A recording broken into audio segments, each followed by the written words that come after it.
दुनिया भर में अभिनय का लोहा मनवाने वाले रवि किशन कैसे पहुंचे अपने पूर्वजों की धरती गोरखपुर। गोरखपुर हमारी पूर्वजों की धरती है। हम लोग गर्ग गोत्र के लोग हैं। हम लोग मामखोर से आते हैं। यहीं नियति ने हमको, या ब्राह्मण वाली सीट सोचते तो बहुत सारा ऐसी जगह थी इलाके में चला जाता, मुझे यहाँ लाया गया और आज मैं आपके समक्ष एक सांसद बन के कुछ बोलने के काबिल बना। 600 से अधिक फिल्मों में दमदार किरदार निभाने वाले रवि किशन कैसे बन गए असल जिंदगी में गोरखपुर के नायक। जो राम को लाए हैं हम उनको लाएंगे, भैया हो। जो राम को लाए हैं हम उनको लाएंगे। यूपी में भैया हो, माई हो, बाबा हो। यूपी में फिर हम एक बार भगवा लहराएंगे। गोरखपुर में हम फिर भगवा लहराएंगे। ब्राह्मणों की गरीबी और पिछड़ेपन पर क्या कहते हैं सांसद रवि किशन शुक्ला। ब्राह्मण राष्ट्र प्रेमी होता है। ब्राह्मण फटी हुई धोती में भी रहेगा, उसके स्वाभिमान को इंटैक्ट रखेगा। उसके लिए जनेऊ उसका मोतियों की माला है। गोरखपुर को अवधी भोजपुरी फिल्मों और मनोरंजन उद्योग का केंद्र बनाने के लिए क्या कुछ करेंगे अभिनेता से नेता बने सांसद रवि किशन। क्या हम ये कह सकते हैं कैमरे पर कि गोरखपुर भी, अब गोरखपुर जो है वो एक फिल्म इंडस्ट्री बनेगा, अपना एक फिल्म इंडस्ट्री बन जाएगा। पक्का, बहुत आपने सही बात कही। यहाँ के बच्चे बहुत होनहार हैं, वेरी स्ट्रॉन्ग, और बहुत बिलीव करने लगे हैं मुझ में। और यहाँ के रंगकर्मी बहुत स्ट्रॉन्ग। अब यहाँ पर नाटक, रंगमंच, फोक संगीत सब जगह अब गूंजने लगा है। स्टूडियोज खुलने लगे हैं छोटे छोटे स्तर पे। अब बच्चों में एक उम्मीद जग गई कि हमारा सांसद रवि किशन शुक्ला है। द इंडियन ओपिनियन के साथ देखिए फिल्मी दुनिया के सुपरस्टार और राजनीति के उभरते हुए सितारे सांसद रवि किशन का सबसे बड़ा इंटरव्यू। ऐसा लग रहा है कि लगातार उम्र बढ़ने के साथ धीरे धीरे आप और निखरते जा रहे हैं। ये महादेव की कृपा है। जब महादेव कपारे बैठन तो कुल डमरू नहीं का बजाता। एक सेकंड रोक रहा हूँ, इस समय लगभग कितनी उम्र हो गई आपकी? पूछना नहीं चाहिए, फिर भी आप चाहे तो बताएं। 26.5 है अभी तो। 26.5 हैं भैया, हमारे 26.5 हैं, समझा बचवा लोगन।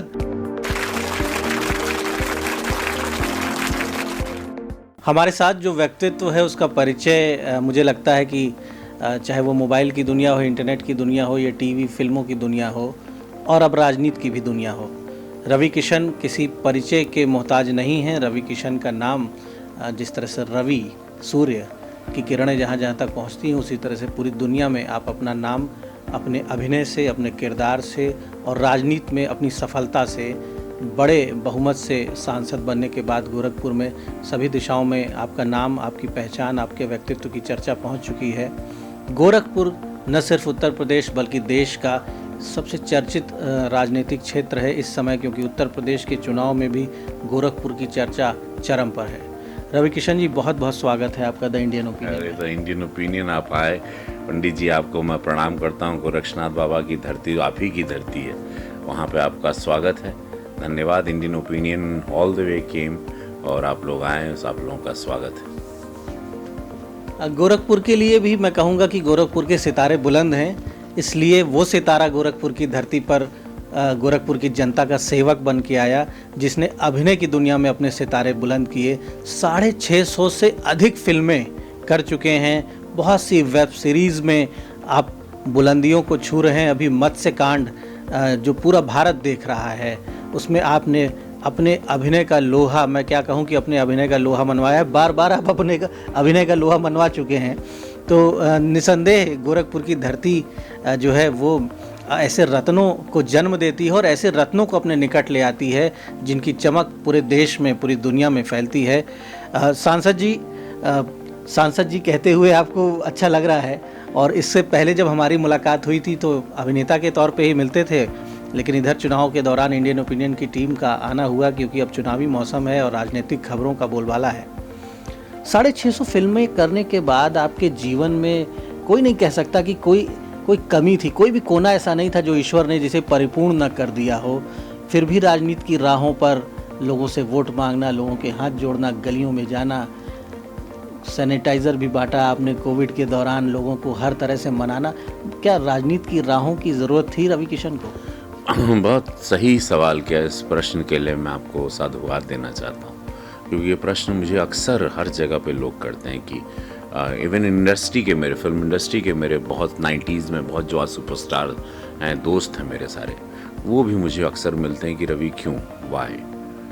और मैं कहता हूँ कि चूँकि हम मिट्टी के घर से आए हुए थे, एक मैं पुजारी का लड़का रहा, पुजारी के पास, एक मेरे पापा के पास अध्यात्म था, संस्कार थे, ईमानदारी थी, लॉयल्टी थी, और पापा ने यही तीनों चीज़ मुझे दी।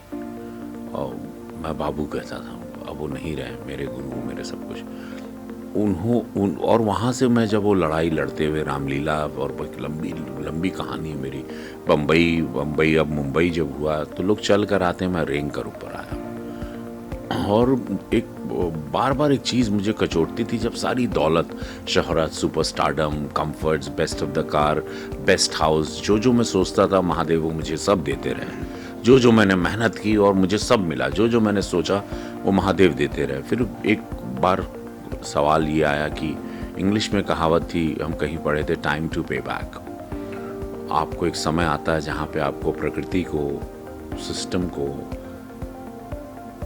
ईश्वर को, एनर्जीज को वापस लौटाना है, जो वहाँ से आप ले रहे हैं, वो फल फूल, अनाज, हवा, ऑक्सीजन, सांसें, सब कुछ तो लौटाने की प्रक्रिया पे मैं बार बार सोचता था। और मेरी मदद कभी किसी ने की नहीं।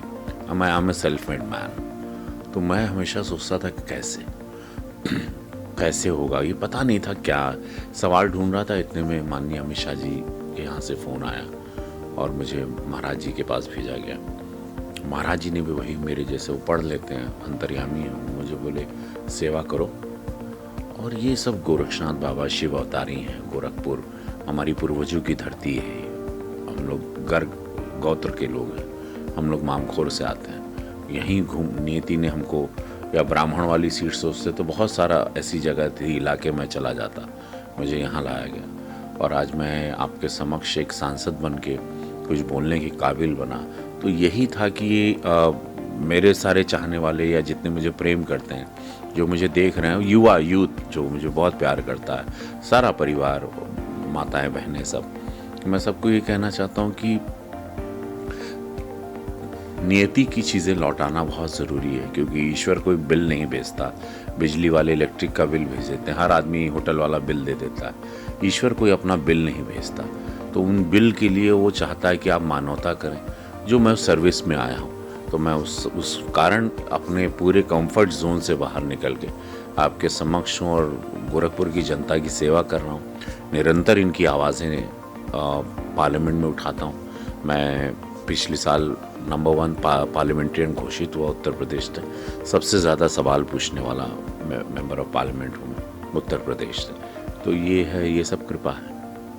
बहुत बड़ी बात है ये, प्रशंसा में नहीं कह रहा हूँ, तर्कों के आधार पर कह रहा हूँ कि वो व्यक्ति जो राजनीति की दुनिया से आया, बॉलीवुड से आप आए, बॉलीवुड क्या, भारत में संपूर्ण जो फिल्म इंडस्ट्री है, लगभग सभी भाषाओं में आपकी मूवीज़ हैं, और उसके बाद भी आपको लोगों के ज़मीनी मुद्दों की इतनी जानकारी है। आपने गोरखपुर में जब एक राजनीतिक कार्यकर्ता के रूप में कदम रखा और जब सांसद के रूप में सफलता हासिल की, तो यहाँ के मर्म को धारण किया, यहाँ की जनता की पीड़ा क्या है, यहाँ के मुद्दे क्या हैं, समस्याएं क्या हैं, प्रदेश के हित के विषय क्या हैं, लोगों के लिए कौन से विषय संसद में उठाने हैं। वो लोग जो कई बार पार्लियामेंट में जा चुके हैं, वो शायद उतने प्रश्न नहीं कर पाए, लेकिन पहली बार पार्लियामेंट में जाने के बाद, दूसरे बैकग्राउंड से आने के बाद, नॉन पॉलिटिकल बैकग्राउंड से पॉलिटिकल बैकग्राउंड में एंट्री करने के बाद संसद में सर्वाधिक प्रश्न करना, ये निसंदेह आपका जो समर्पण है जनता के प्रति,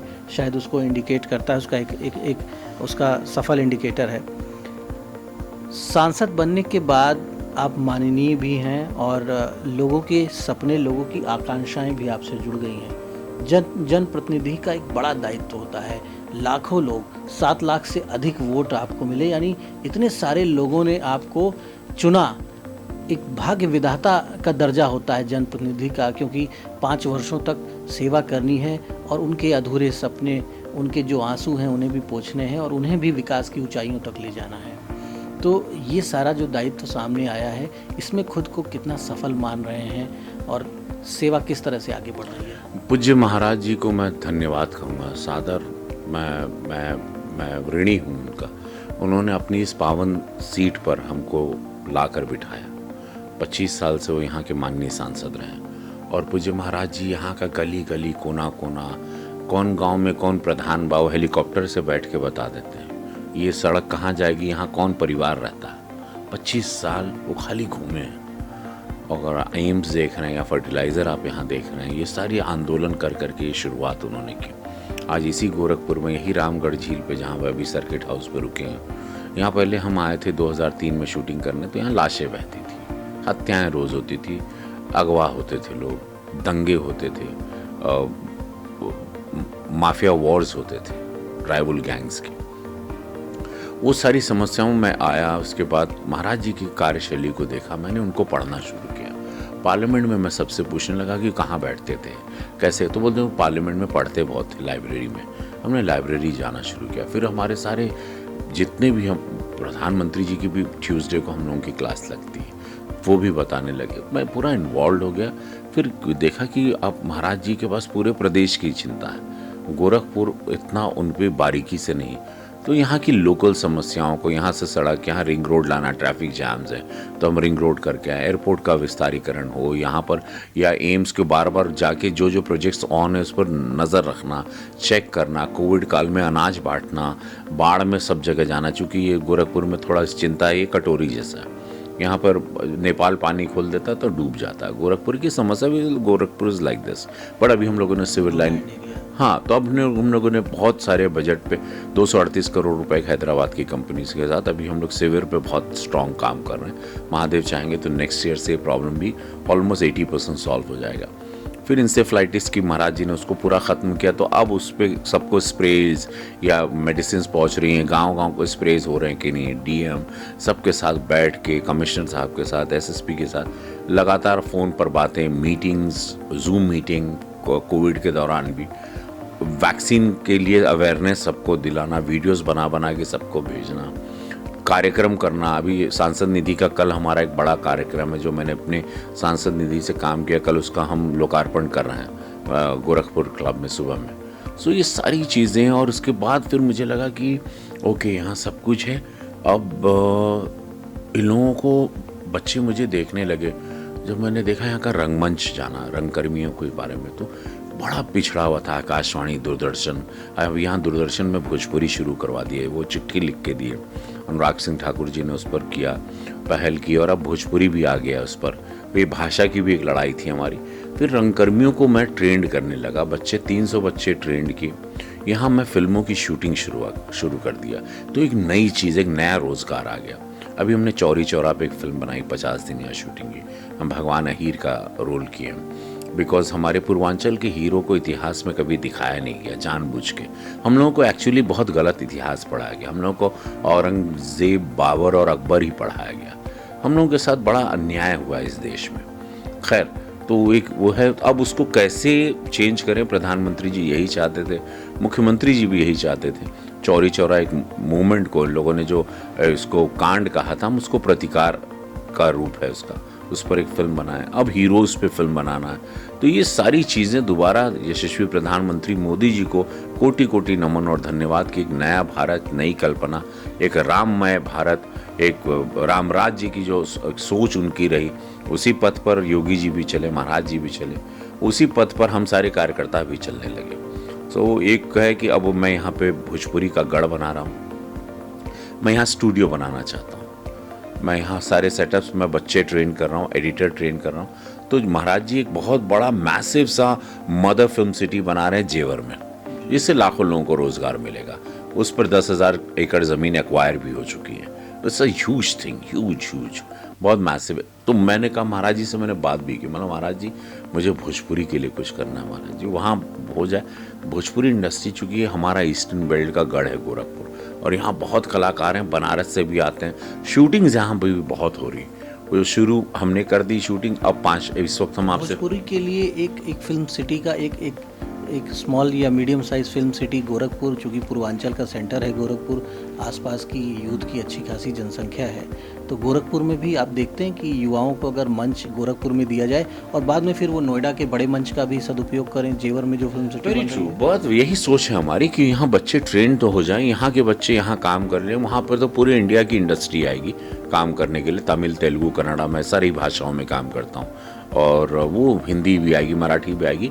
भोजपुरी एक्सक्लूसिव यहाँ पर हो तो मैं करीबन 100 एकड़ कहीं ज़मीन हमको मिल जाए और तो उस मेरे मोर देन इनफ, या 50 एकड़ में भी मैं 100 मिल जाए तो आई कैन, मैं उसमें क्योंकि मैं 30 साल से सिनेमा का ही छात्र हूँ, मैं इसको अच्छे से पूरी प्लान कर सकता हूँ। और ये सोच है और आज इसी सोच पे बच्चे को ट्रेन कर दिया, बच्चे काम कर रहे हैं और उसी पे आज़ादी का अमृत महोत्सव भी प्रधानमंत्री जी का एक आदेश है कि कैसे आप मना रहे हो, तो वो हम बैठे बैठे सोचते सोचते हमारे अधिकारी मेश्राम जी हैं लखनऊ में, उनसे बात हुई और खरे साहब हैं BNU के भारतेंदु के, उनसे बात हुई और हम लोगों ने नाट्य कुंभ प्लान किया है। 3 तारीख से हम लोग यहाँ नाट्य कुंभ कर रहे हैं। करीबन 1800 कलाकार आ रहे हैं, जो उत्तर प्रदेश की धरती या भारत की धरती पे पहली बार होगा। 7 दिन ये फेस्टिवल चलेगा। इसमें एक मंचन मैं भी कर रहा हूँ, एक नाटक हम भी आंदोलन पे कर रहे हैं जिसको तो ये होगा, उसका गोरखपुर महोत्सव होगा। तो ये जगह को बहुत ही एक अलग दिशा देनी है कि बच्चे यहाँ से सिंगर, अनगिनत रवि किशन निकले, सिंगर्स निकले, म्यूजिशियंस निकले, फोक सिंगर्स निकले, संस्कृति संस्कार को लेके बच्चे आगे आए, लिखें, लेखक बने, एडिटर बने, पोस्ट डायरेक्शन में आए, ग्राफिक्स में आए। वो मैं चाहता हूँ कि क्योंकि मैं आपके माध्यम से सब लोग जो देख रहे हैं, फिल्म इंडस्ट्री है, ये प्रोफेशन है, मैंने इससे कमाया है, मैंने अपने भाई बहनों की शादी की, मैंने घर बनाया, इसको इंडस्ट्री के रूप में ही लेना चाहिए। यही लोग नहीं समझते। अब ज़माना वो चला गया कि इसको नचनिया है, ये सब को कैजुअली लेने की जरूरत नहीं है। सब सीरियसली आप सारे लोग IAS IPS डॉक्टर नहीं बन सकते, पॉसिबल नहीं। इतनी नौकरियां सरकार के पास है भी नहीं। बच्चे पैदा होते जा रहे हैं जनरेशन, तो हम लोग को नई नई चीज़ों को, नए नए बिजनेसेस को खुद क्रिएट करना होगा। और फिल्म इंडस्ट्री बहुत शानदार बिजनेस है। आज भोजपुरी इंडस्ट्री 1 लाख लोग उस पर जीविका चलती है, बट उनके पास कोई छत नहीं है। वो बम्बई में भटक रहे हैं तो कहीं गुजरात चले जाते हैं, तो कहीं महाराष्ट्र में कहीं शूटिंग करते हैं। अब सारे लोग इस तरफ आ गए हैं चूँकि हमने सबको पुश किया, सब लोग को पसंद आ रहा है। सब्सिडी महाराज जी ने शुरू की फिल्म बंधु के द्वारा।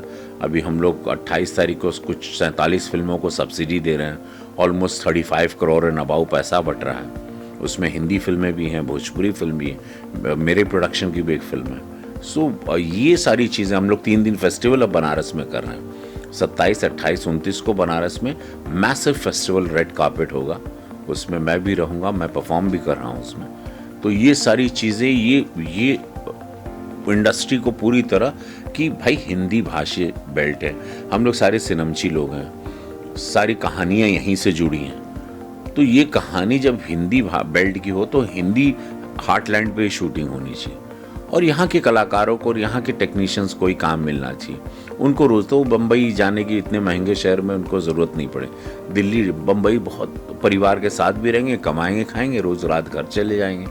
सो अपने प्रदेश में भी रहेंगे और मोर पेरेंट्स विल बी हैप्पी कि चलो बच्चा मेरा यहीं काम कर रहा है। गोरखपुर को एक ऐसा सांसद मिल गया है ईश्वर की कृपा से कि सड़क, खड़ंजा, नाली, नाला और ये सारे विषय जो सांसद के, जनप्रतिनिधि के लोग साहब ये करवा दीजिए, वो करवा दीजिए, इन विषयों से ऊपर उठ के लोकसभा में भी जब आप बात करते हैं गोरखपुर की, तो एक विजन है आपके पास और जो आपने जीवन भर जो अर्जित किया है, जो टैलेंट, जो अनुभव आपके पास है, जो दूरदृष्टि आपके पास है, आज इंटरनेट ने एक बड़ा दरवाज़ा खोल दिया है।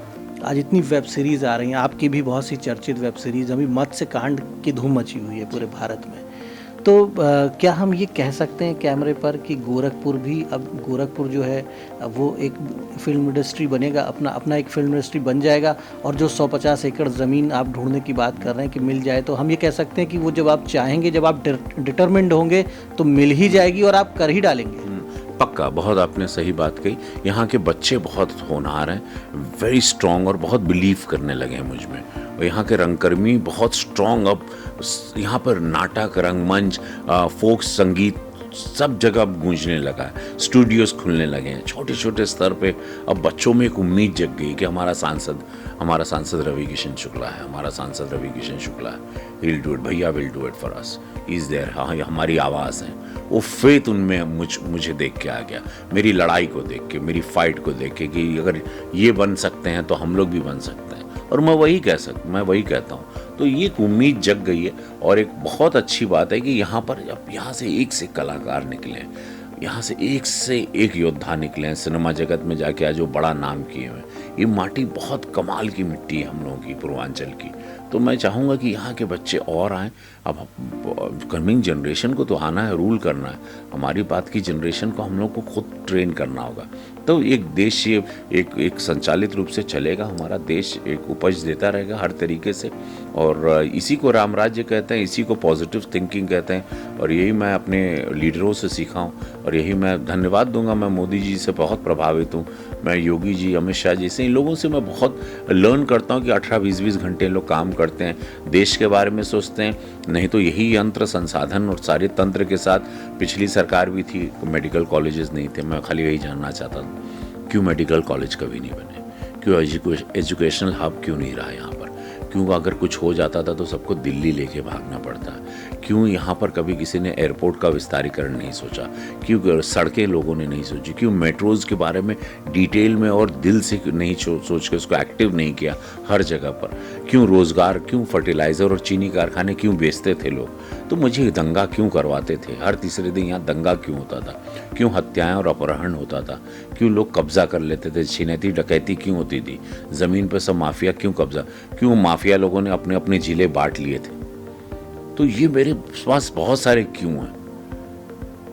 अब वही तंत्र, वही संसार, कोई महाराज जी नई फैक्ट्री नहीं लगवाए, कोई जाके उन्होंने नया पैसा कोई या वर्ल्ड बैंक से लोन नहीं लिया, वही तंत्र, वही संसाधन, वही जीएसटी, वही इनकम टैक्स आ रहा है, वही सारे जगह से पैसे आने के सोर्स जो पिछली सरकार के पास भी था, इस सरकार के पास। लेकिन ये है कि अब सीधा पैसा जनता का जनता में आ रहा है, कोई मंत्री खा नहीं रहा, कोई स्कैम नहीं हो रहा। अब प्रधानमंत्री या मुख्यमंत्री पे कोई दाग नहीं लगा सकते, कोई चीटर नहीं है, कोई फ्रॉड नहीं है, कोई स्कैमर नहीं है, किसी की दौलत फॉरेन कंट्री में नहीं जा रही है, किसी की बीवी बच्चों के नाम पे करोड़ों लाखों एकड़ ज़मीनें नहीं बन रही हैं। ईमानदारी से जनता का पैसा दो निस्वार्थ त्यागी घूम रहा है, मोदी जी, योगी जी। और ये उसका रिजल्ट आज आपको उत्तर प्रदेश में बिजली देखने मिल रहा है, सुरक्षा देखने मिल रहा है, एजुकेशन देखने मिल रहा है, फ्री में अनाज बढ़ रहा है यहाँ पर, वैक्सीन फ्री में इस देश में 130 करोड़ लोगों से ज़्यादा लग गई। 13 करोड़ आज का डेटा आया 13 करोड़ उत्तर प्रदेश में वैक्सीनेटेड हो गए लोग। सो ये बहुत सारी चीज़ें जो देश में सोच रहे हैं लोग। और मैं बाद में ये कह, जो राम को लाए हैं हम उनको लाएंगे, भैया हो, जो राम को लाए हैं हम उनको लाएंगे, यूपी में भैया हो, माई हो, बाबा हो, यूपी में फिर हम एक बार भगवा लहराएंगे, गोरखपुर में हम फिर भगवा लहराएंगे, बलिया में फिर हम भी भगवा लहराएंगे। तो जो राम को लाए हैं, सिंपल ये सारा बातें हम किए वो अलग। हमसे पूछबा तो हम यह कहें कि जो राम के लिए ना भैया हो, 500 साल के लड़ाई के बाद जब हमारे बाबा विश्वनाथ के इतना भरे के जगह रहे, उनके नाला और नाली के पानी में से हम जात रहनी हो जा। आज उनके हमारे महादेव के विराट कह देना, गंगा जी से मिला देना, हम उनके लिए आए, जे राम के लिए ना हम उनके लिए आए। हम सनातनी विचार का ही, हम हिंदू है और हमके गर्व पा। लेकिन जो संविधान है भारत के, उनमें तो सबके, मुसलमान का भी यहाँ अधिकार है, सिख का भी अधिकार है, ईसाई का भी अधिकार है। और चुनाव के समय भगवान राम, भोलेनाथ सबके याद आई जाता है। तो ये और जौन मुद्दा है नहीं कहाँ जाइए सब, और दोन जो देश में नागरिक हैं कहाँ जाइए, संविधान कहाँ जाइए, सब रही देखा डेमोक्रेटिक कंट्री बाटे। लेकिन हम गर्व बा, हम हिंदू हैं। अब ओवैसी आज भाषण देना, उनकर भाषण में उड़ेरवाव तड़न की मोदी तो सपा वाले कहा थे कि ओवैसी जो है बीजेपी से उनके डील बाटे, यही हमारा भाषण देते हैं, वही हिंदी मुस्लिम पोलराइज हो जाए। नहीं, आज उनकर भाषण सुन लो, कहा तड़न की योगी जी चल जी मठ में, मोदी जी चल जी हिमालय पर, तो पुलिस वाला लोग तू लोग कहाँ जीवा, तब पुल हिसाब सीधे चुका। पुलिस का धमकी दे रहे हैं, मतलब ये का करत बाड़े वो? अब यही सोचिए, आपसे अब सोचिए तो कि- जेल में काहे नहीं डाला था सरकार उनका? नहीं देखा वो संगठन, हमारे सरकार, महाराज जी, तो मुख्यमंत्री, सीधे सीधे धमकी हो गई कि पुलिसे के धमकी देते हैं कि तुम्हार पुलिस वाले तुम्हार का हुई। तो जब पुलिस के धमकी देते हैं तो जनता तो और डराई जाई। तो यही देखिए, यही सपा वाले उनके पुलिस वाले की वर्दी उतार के उसको सर मार रहे थे। तो यही जब ये और लोगों को पास्ट याद आ जाएगा, जैसा जिन्ना साहब बड़े प्रेम से कब्र में लेटे थे, यही लोग उनको उठा दिए। तो ये सारी चीज़ें, इनकी बातों को अब आज इन्हीं को परफ्यूम इनका जो बनाते थे, आज उनके पास से 100 करोड़ रुपया ब्लैक मनी निकला। तो ये 150 करोड़ रुपया, अभी सोचा का होता। अब आप ही लोग सोच लीजिए कि लोगों ने क्या किया था इस प्रदेश के साथ। आज इस प्रदेश में राजनीति तो एक शॉर्टकट बिजनेस बन गया है देश में। सबसे कम समय में सबसे ज़्यादा पैसा कमाने का व्यवसाय बन गया है राजनीति। खैर, रवि किशन जी, गोरखपुर जो है वो पूर्वांचल में एक बड़ी राजनीतिक धुरी है और साथ ही साथ गोरखपुर में ब्राह्मण बाहुल्य सीटें हैं। आपके गोरखपुर के हरिशंकर तिवारी, जिनका एक राजनीतिक इतिहास है, कई दशकों तक छत्रप रहे इस क्षेत्र के, उनका पूरा परिवार अखिलेश की साइकिल पे सवार हो गया है। वो कह रहे हैं कि आसपास की कम से कम 2 दर्जन विधानसभा सीटें जो हैं बीजेपी जहां जीती थी उन सबको हम हरवाएंगे, वहां पर हम सारे ब्राह्मणों का वोट सपा के पक्ष में पोल कराएंगे। देखिए, हम इस बात पर आपको बहुत साफ कहते हैं। ब्राह्मण, पहली बात तो समझना चाहिए ब्राह्मण होता क्या है।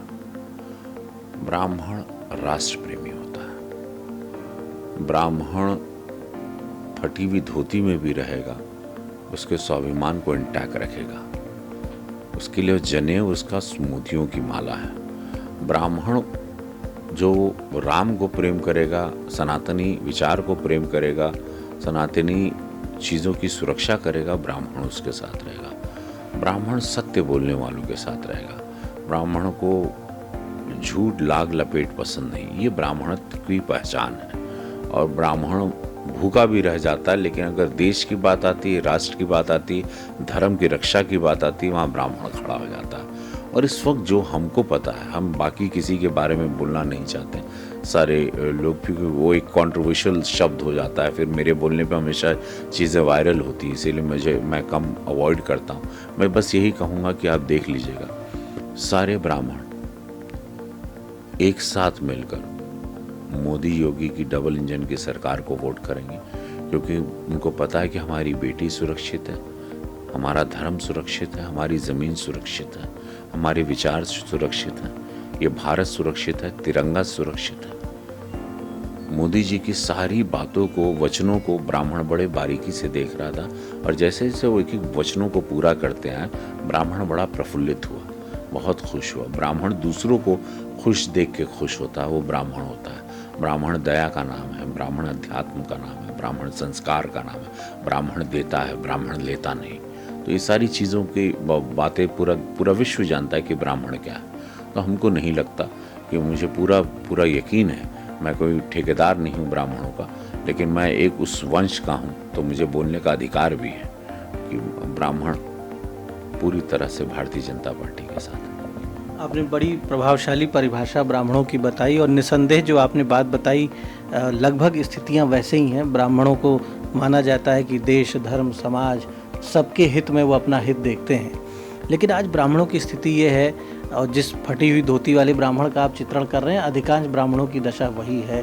ब्राह्मण गरीबी में बहुत पूरी तरह से डूबते जा रहे हैं। आज आपके मुंबई में, आपके चंडीगढ़ में, आपके दिल्ली में, अहमदाबाद में, सूरत में अधिकांश जो मजदूर हैं, ऑटो चला रहे हैं, फैक्ट्रियों में लेबर का काम कर रहे हैं, उनमें ब्राह्मणों की बड़ी संख्या है, खासतौर पर उत्तर प्रदेश के और पूर्वांचल के भी ब्राह्मण। तो ब्राह्मणों की गरीबी, ब्राह्मणों की समस्याएं जो हैं, ब्राह्मण पॉलिटिकली एक्सप्लॉइट हो रहे हैं। उनका कहना है कि वो वोट तो देते हैं, धर्म के नाम पे वोट देते हैं, लेकिन उनकी तरक्की, उनके आर्थिक विकास पर कब फोकस होगा? नहीं, ऐसा नहीं। ब्राह्मणों के लिए बहुत सोचा जा रहा है, नहीं तो हमको यहाँ पर गोरखपुर का सांसद नहीं बनाया जाता। बहुत सिंपल सी बात है। ब्राह्मणों और ऐसे अनगिनत ब्राह्मण पार्लियामेंट में भी बैठे हैं। ब्राह्मण समाज है। ब्राह्मण, मुझे लगता है कि वो भीख नहीं मांगना चाहता, इसलिए मेहनत करता है। जैसे सरदार एक समाज है, तो ब्राह्मण भी इसी तरह पूजा पाठ करेगा तो अपनी दक्षिणा लेगा, लेकिन ब्राह्मण मेहनत करता है, मजदूरी करता है, ईमानदारी से जीता, परिवार चलाता है अपना, अपनी सम्मान की रोटी खाना चाहता, भले सूखी रोटी खाए। बाकी हमको नहीं लगता ब्राह्मणों को एक्सप्लॉइट किया जा रहा है, क्योंकि ब्राह्मण को कोई एक्सप्लॉइट हो तो ज्ञान देता है, उसको कोई क्या एक्सप्लॉइट करेगा।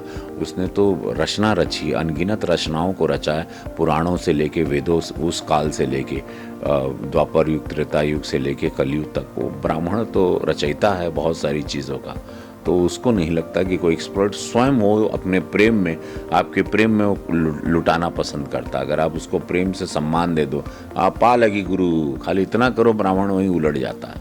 तो ब्राह्मण का यही जो वीकनेस है उनकी, ये वीकनेस जो है, बहुत अच्छी बात आपने कही कि बस किसी ने पैर छू लिए, पालागी गुरु कह दिया, पंडित जी खुश हो गए, वोट भी दे दिया, सब कुछ दे दिया, ब्राह्मणत्व। उनके हिस्से क्या आएगा? यही तो नहीं, वो नहीं सोचता हिस्सा, वही ब्राह्मण है।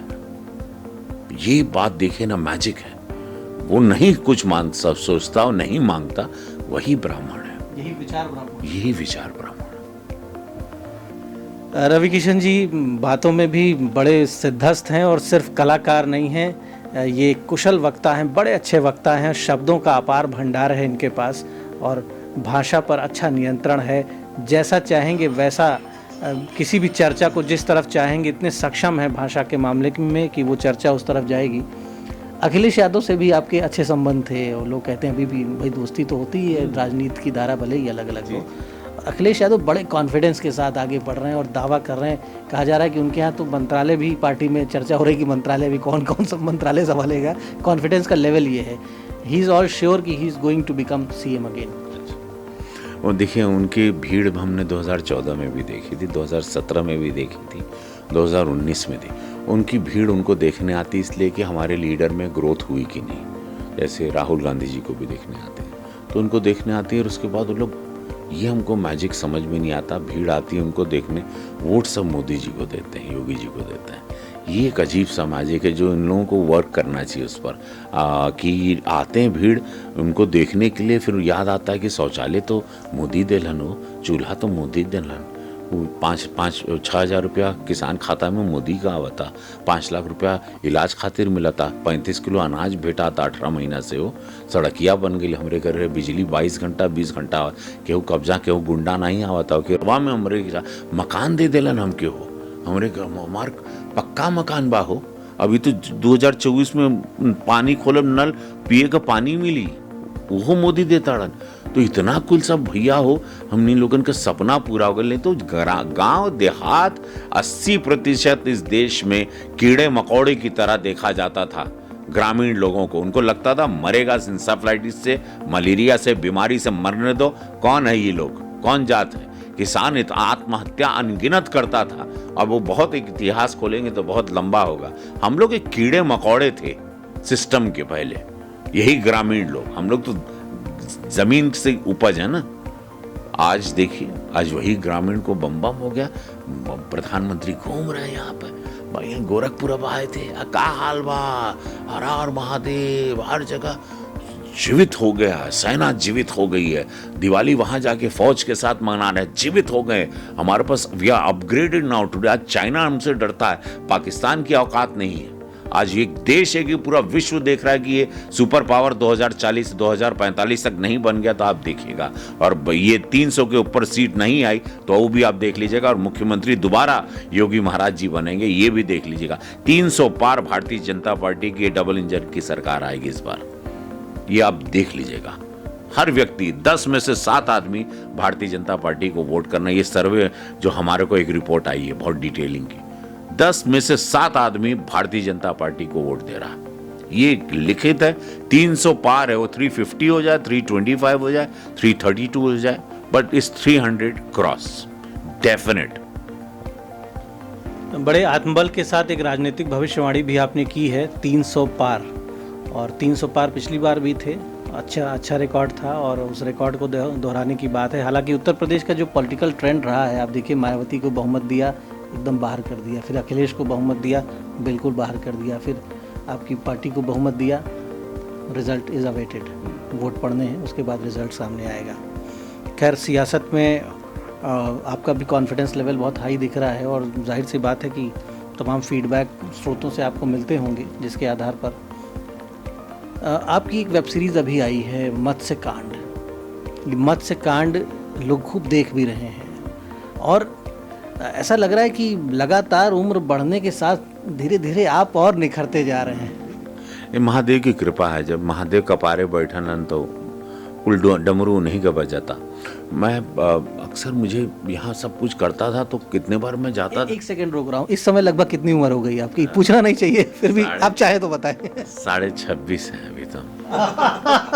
26.5 हैं भैया, हमारे 26.5 हैं, समझा बचवा लोगन। खैर भैया की उम्र भगवान ऐसा करे कि बढ़ावा न करे, ऐसे बने रहें भैया। चिर यौवन का वरदान आपको भोलेनाथ प्रदान करें। खैर हम 50 के हो गए हैं और बस ये कहूँगा कि मैं जहाँ जाता था तो अब यहाँ जहाँ भी जाऊँ काम करूँ, बोले कार्य माई कोनो प्रॉब्लम बा, कहीं कुछ चाहिए तो मदद चाहिए तो हमको बोले नहीं सब ठीक बा बच्ची, सिनेमा में कब देखा भैया, सिनेमा में कब आओगे, when you going to work, I want to see you again back on the screen, when you work. I was thinking यार, मुझे लगा था यार सांसद बन गया।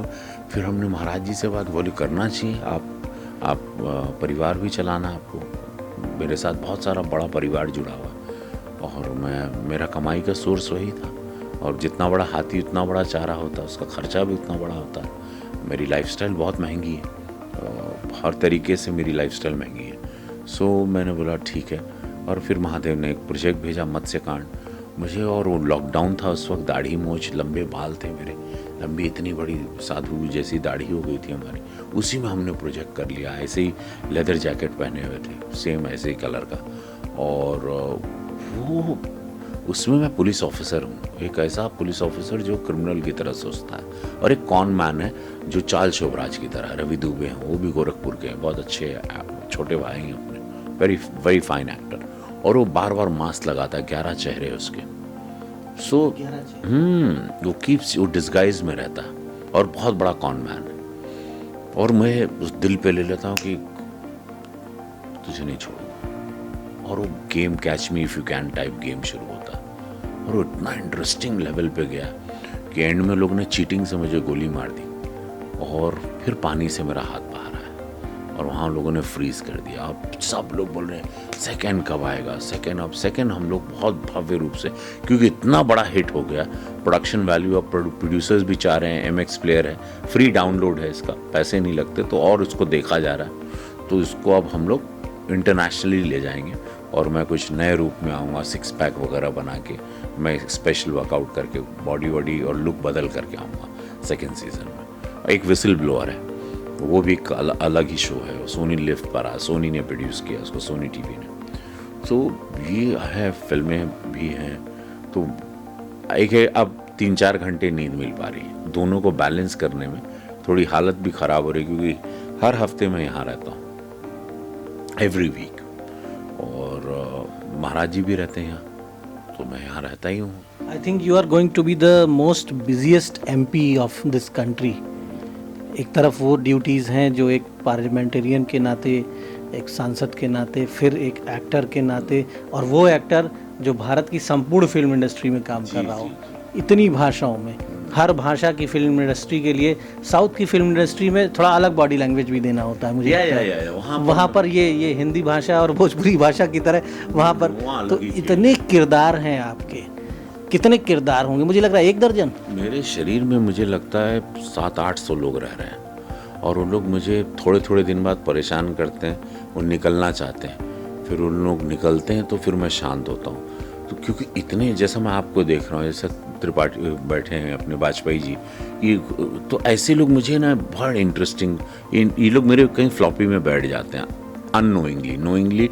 कभी मैं 1-2 बार ऐसे देख लिया तो स्कैन कर लेता हूँ खड़क से उसको, और वो बैठ जाता है। और उन लोग फिर वो, मैं कहीं कहीं अब कोई रूप ऐसा आया तो मैं वाजपेयी जी जैसा बनना चाहूँगा, वो ऐसा कोई किरदार आ गया, तो डेफिनेटली ऐसे लोग डिस्टर्ब करते रहते हैं। अब आएंगे तो डेफिनेटली सोचो कि आदमी ऐसे बैठा है इतनी सारी रिंग्स पहन के और मोबाइल पे ऑन है, मतलब अपना पूरा इंटरनेशनली पूरा ये हैकर बने हुए, तो ऐसा कुछ किया कर सकते हैं, और आई एम श्योर है ऐसे लोग बहुत इंटरेस्टिंग। मुझे लगता है कि आपकी ज़िंदगी की जितनी परतें खोली जाएं, हर बार एक फ्रेश फेस, एक नया चेहरा। हर जीवन का हर पन्ना पलटी तो साहब, तो एक हर पन्ने की एक सेपरेट कहानी है, और वो आने वाले पन्ने की कहानी पुराने वाले कहानी से ज़्यादा इंटरेस्टिंग है। यही ज़िंदगी, इसी का नाम है। बहुत कलरफुल है ज़िंदगी, इसको बहुत इम्पोर्टेंट, और एक ही ज़िंदगी है, सबको मैं कहना चाहता हूँ, इसको एक एक पल को जीना। मैं इस वक्त इस पल को जी रहा हूँ, इस मोमेंट को जी रहा हूँ। अब बाकी चीज़ों से मैं डिस्कनेक्ट हो गया। जैसे एक्टिंग शब्द ही नहीं है, मैं जीता हूँ, वैसे अभी इस पल को मैं जी रहा हूँ। अब मुझे इसके अलावा अब कुछ याद ही नहीं है। जैसे आपका कैमरा ऑफ होगा और आपका माइक हटेगा, फिर मैं नॉर्मल होके फिर अपनी लाइफ में, ये स्विच ऑन स्विच ऑफ का बटन। और यही मुझे लगता है किसी एक्टर के लिए, कोई भी अभिनय कर रहा, उसके लिए ये सर्वश्रेष्ठ सिद्धांत है। अगर जो भी भूमिका मिले, उस भूमिका को 100% अपना दिया जाए। Of course yes. ये ज़िंदगी बहुत भाग्यशाली है, हम लोग सुन पा रहे हैं, देख पा रहे हैं, बोल पा रहे हैं, समझ पा रहे हैं। आँखें हैं, भगवान ने ज़ुबान दी है, शरीर दिया, दिल धड़क रहा है, सांसें ले पा रहे हैं, हम लोग ज़िंदा हैं। तो उस ज़िंदा होने का साउंड होना चाहिए इस धरती को, लोगों को मालूम होना चाहिए रोज़ सुबह में कि आप ज़िंदा हो। तो कैसे जन्माओगे कि मैं ज़िंदा हूँ। और ऊपर भी जाओगे तो पूछेंगे का बचवा, सब कुछ तो देले रिले, का कहिले, आँख दे रहा है, तेरे पास जुबान रहे, बुद्धि रहे, कंठ रहे, सब कुछ रहे, छाती रहे, सब कुछ ज्ञान दे ली, अच्छे परिवार में जन्म भइल, तारा भोजनो रहे तेरे पास, सब कुछ तो दिए, का कैला। तो बड़ नहीं बताइए तो बड़ा कोड़ा मारते हैं हम सुने भगवान, और तेल लगा के कोड़ा मारते हैं। तो जब तेल लगा के कोड़ा मारते हैं भगवान, रवि भैया कहले नहीं। तो जो भी काम है, जो भी ड्यूटीज़ है, जो भी कुछ करना है, मन लगा के करिए। और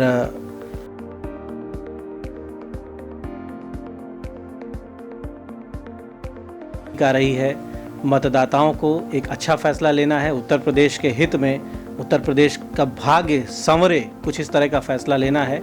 और रवि किशन जी ने जो बातें कही हैं, जो तर्क प्रस्तुत किए हैं अपनी पार्टी के पक्ष में, निसंदेह एक बेहतरीन कलाकार हैं और एक अच्छे जनप्रतिनिधि के रूप में भी कोशिश कर रहे हैं। जिस तरह से लोकसभा में सर्वाधिक प्रश्न पूछे हैं, अपने कई इनके जीवन के आयाम हैं, उन सभी आयामों के साथ न्याय करने की कोशिश करते हैं। तो एक रोचक मुलाकात उनसे हुई है और उन्हें हम धन्यवाद देंगे। उन्होंने समय दिया हमें और बहुत अच्छी बातें भी उन्होंने बताई जो नौजवानों के लिए, और जीवन का दर्शन भी, एक फ़िलॉसफी भी सामने रखी है कि यूटिलाइज़ करिए लाइफ के हर एक मोमेंट को, हर एक पल को संपूर्णता में जीना चाहिए, और प्रोडक्टिविटी जो आपकी है, परफॉर्मेंस जो आपकी है, उस पर फोकस रहना चाहिए। द इंडियन ओपिनियन के लिए गोरखपुर से दीपक मिश्रा।